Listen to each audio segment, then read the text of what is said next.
For this episode, let's do the unboxing. Wait, unboxing? Wala tayong box. Hindi pwedeng walang box. So, paano to? Unpacking, hindi siya nakapak. Sabi niya dyan, Rainer, dati, sa previous video, unwrapping daw. So, pero wala naman siyang wrap eh. Hindi siya nakarap. So, hindi pwede to. Wait. Kailangan nating makahanap ng box, okay? Para maging legit siya na unboxing. Wait lang, aalis ako. May pupunta na ako. Wait lang, saglit lang.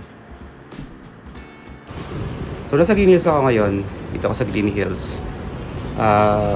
Maghahanap ako ng box para mailaban natin yung unboxing.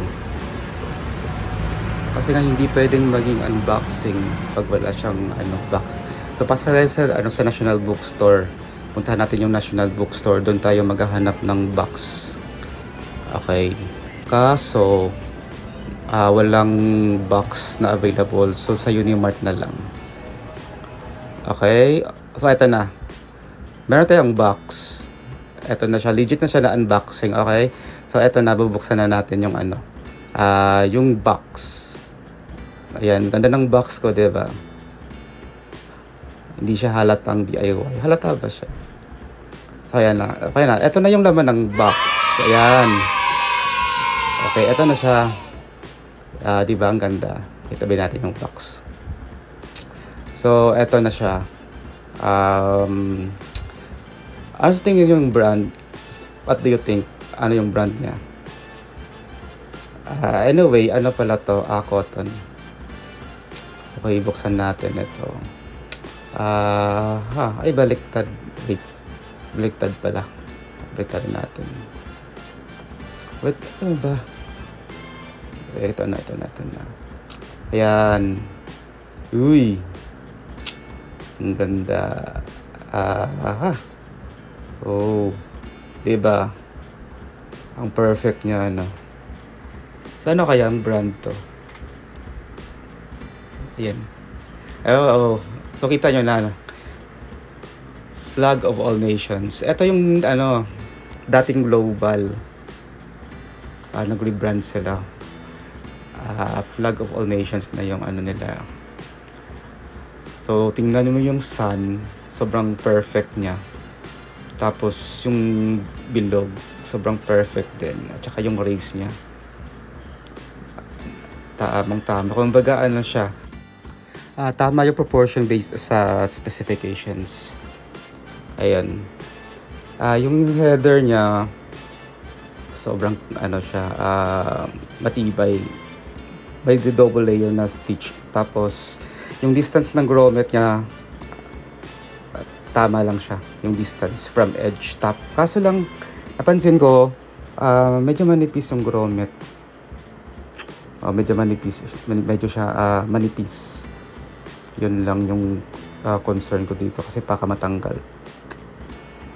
Kasi mabigat kasi yung tela. Actually yung tela niya makapal siya. Makapal yung yung pagka-cotton niya, makapal yung texture. And mabigat talaga siya. Yung shade ng royal blue, I think medyo siya darker. And yung red naman, medyo dark din siya based sa actual na specifications.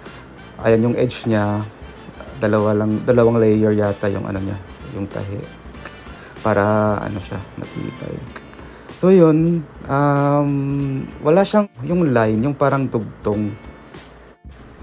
Yung previous na nabili ko kasi meron siyang line or dugtong. So sabi ng manager, per batch yung pagkagawa. Kaya may mga batch na may dugtong, merong wala. So yun, so overall, pag i-rate ko ito, siguro nasa paano ba? 98%. Or let's say 9 out of 10. Yun yung ratings ko sa kanila. Kasi yung concern ko lang naman is yung grommet na manipis. Yun lang. before we end this, sobrang special ng episode na ito kasi today is June 12, 2024 and it's a 126th Philippine Independence Day. So, mabuhay po tayong lahat and let's celebrate yung pagiging independence natin. And don't forget na mag-display ng Philippine flag sa harap ng bahay natin. And not just only for Independence Day, hopefully, dapat everyday para to show yung magiging Filipino natin. And another thing is, I would like to say thank you for all of you because 2,000 subscribers na tayo sa YouTube. So thank you very much sa lahat ng subscribers and sana keep on sharing. Thank you.